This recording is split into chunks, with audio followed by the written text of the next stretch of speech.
Hello, YouTubers. Joe Kersey here on Sunday, January 17th, 2016 at 12:21 Eastern Time in the early afternoon. Now, I just got off the FaceTime horn with Tony from Seattle, and he was he's down in New Mexico visiting an old friend of his that I also knew this individual when I was in Columbus. Well, I still am in Columbus. Well, more or less. I'm north of Columbus. But I had met her. I had actually met her independently of Tony in Seattle, probably about maybe a couple years before I met Tony. In any case, she's a general practitioner out in New Mexico, and so inevitably, as two docs do, they start talking about doc stuff with each other. And once I figured out how to get this daggone FaceTime to work properly again, I rarely use it. I've just never particularly liked that particular application. The Skype now is so much better, so much superior to FaceTime.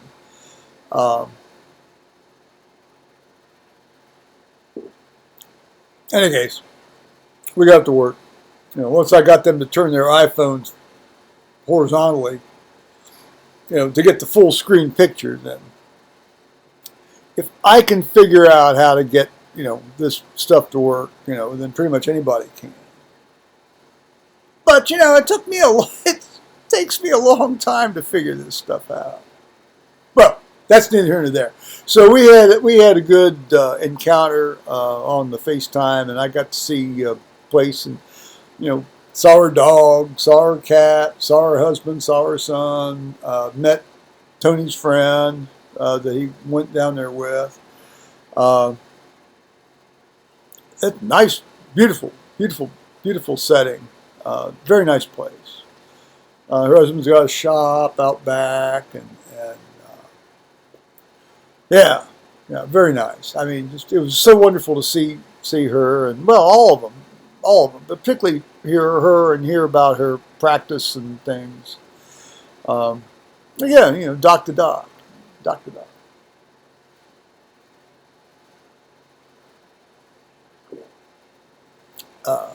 Yeah, it was very nice. So that was probably about not quite an hour. Now I'm in sort of a bit of a hiatus because I think I'll be talking with Tony Pincham in the UK here later on today. But meanwhile, the point of this, and it always takes me to get to the point, doesn't it, a bit?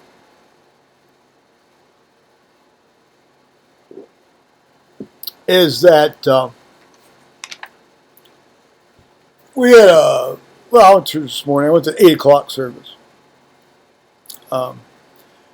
And this rector, who I'm not the hugest fan of this guy. Now, I must make it very clear that his preaching, the content of what he says, I have no problem with. He's a firm believer. I have absolutely no problem with what he preaches. None. It's his style that just drives me up the wall. Plus his voice. But he can't help his voice. But he can help his style. But once again, I know I'm an outlier on this. Let's leave that aside for today's discussion. Now, what he did discuss today Well, first of all, he changed the liturgy from the third, let's see, from the second Sunday in Epiphany to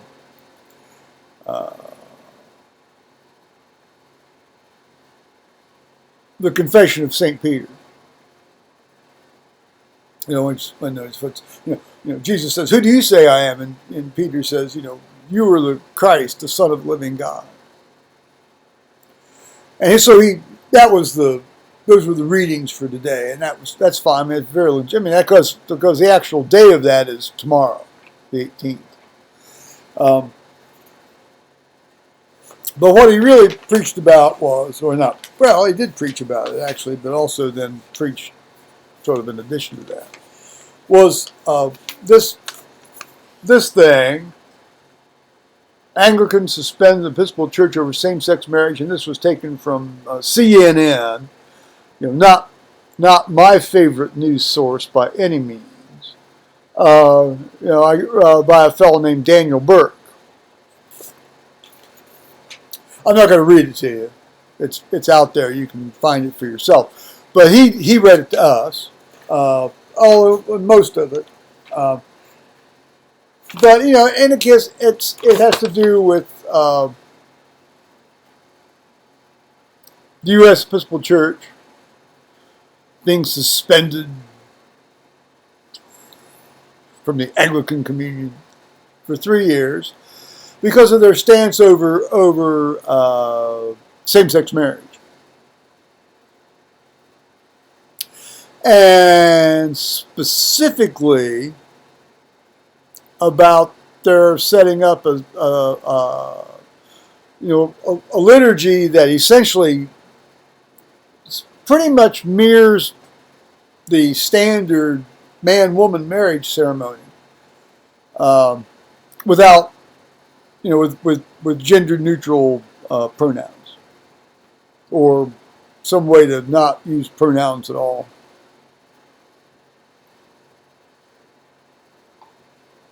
When this all started out several years ago, six years ago or more, it was in the context of let's have a blessing service for civil partnerships. And then it's now evolved to, now with the advent of, marriage,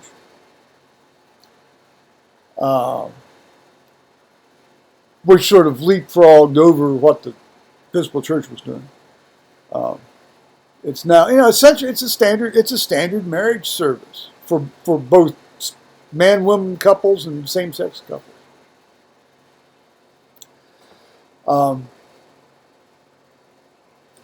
So he read that, and then he read a pastoral letter from Thomas Bridenthal, the Bishop of Southern Ohio, and he says, he was down in the center of the congregation. He says, "Now, are there any questions?" And now it's very interesting. At the 8 o'clock service, we had 20 people at the service. That includes the altar party, the 3 people on the altar. 17 in the nave, 3 on the altar. And of those 20 people, 4 are gay. Myself, obviously. Another man, I'm not going to tell his name, but I've talked about it in other videos. And we have 2 lesbian women. Well, that's redundant. Two women who are together. And one of them asks, what's your stance on this? What do you think about this? And I took her question to mean, and perhaps I misunderstood it, what's your stance on, same-sex marriage, gay marriage, the US Episcopal Church's stance on it, the other members of the Anglican Communion stance on it. But he answered the question, but he didn't answer the question addressing the issue of marriage. he answered the question of addressing the issue of, being inclusive of, the U.S. Episcopal Church being inclusive of gay people.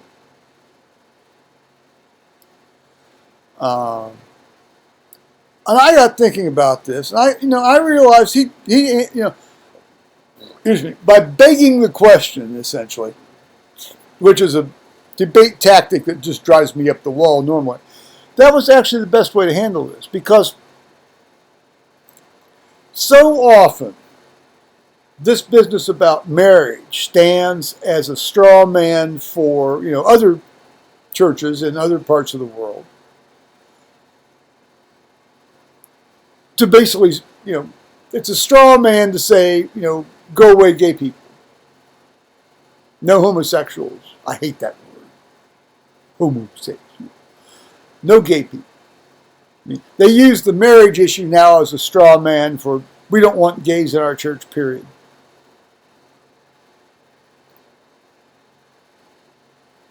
And I think, and it works both ways. You can have very liberal congregations that will say, oh, we have to have same-sex marriage, as we have to have same-sex marriage, as a way to, rub their thumb in the name into the social and cultural values of people from Africa and so forth, And so it works, just as they use the fact that they won't be honest enough to say, we just don't want, you shouldn't have any contact with gays at all. I mean, that's what they really are saying, I think, when they are getting on the marriage, anti-gay marriage, anti-same-sex marriage bandwagon. I think there's a certain false straw man set up on both sides. I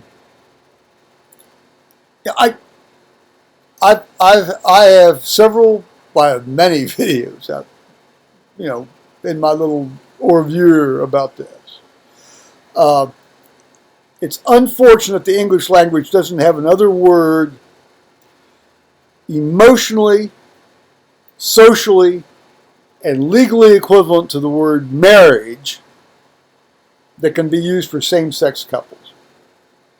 But the fact of the matter is, the English language does not have such a word. So we're stuck with the term marriage. That's always going to carry a huge amount of freight for people that don't think same-sex couples should get intertwined legally, covenantally, religiously. That just carries a huge amount of freight. And I don't think there's any way past that. It's just like, this is going to be how it is. Go in peace, live with it. Or don't go in peace, but stay in peace and live with it.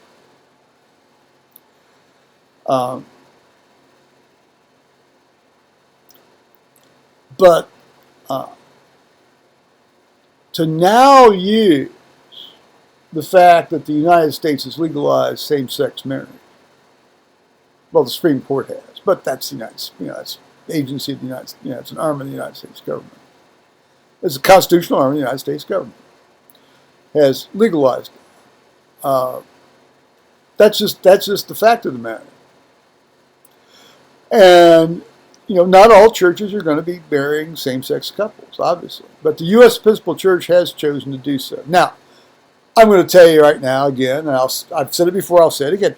I am not a fan of the U.S. Episcopal Church qua church. Church meaning, that's small c church, meaning organized religion. I'm not a fan of organized religion, and I think these kinds of issues are what point up why I don't like organized religion. And a lot of people don't like organized religion, particularly people below the age of about 35. Interestingly, when they start having kids, then a number of them want to get connected with the church for so their kids can go to church.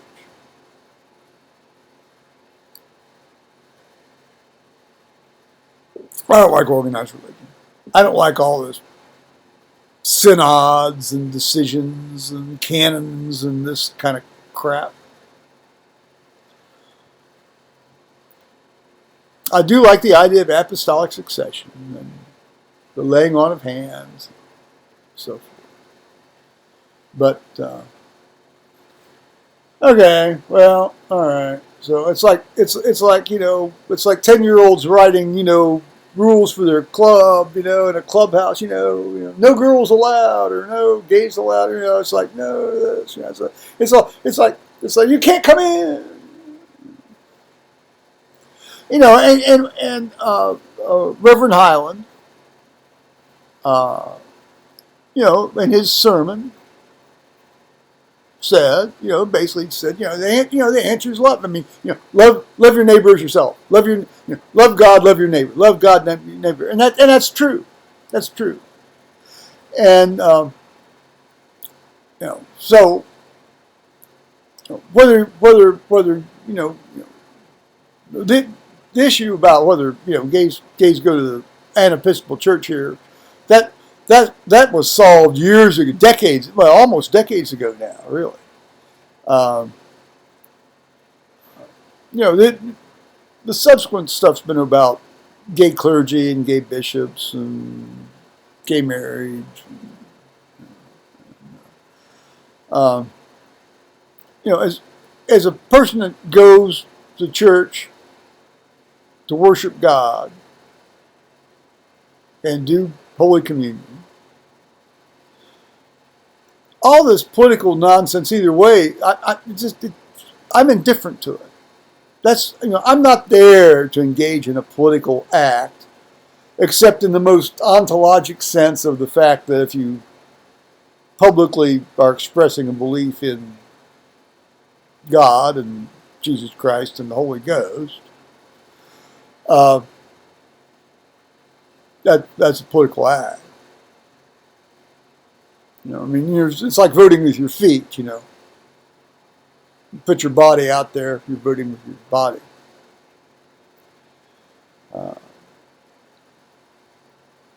No, he did a good job. He did a good job. Now again, his style was very, very off-putting. But that's for me. That's just me. But no, it's. But again, I think there's just a tremendous amount of hoo-ha goes on about all this stuff that doesn't need to happen. I mean, if the African church, what I don't like is intellectual dishonesty. If the African churches don't want gays in their church, just say we don't want gays in our church. Don't tie it up with this gay marriage stuff. At least be intellectually honest about it. Interestingly, he never answered this woman's question. But I think in retrospect, that was probably the best way to handle that question. No, he never once said, I'll marry a same-sex couple, or I won't marry. He didn't address that. I actually kind of think that's what she was asking, but maybe I'm wrong.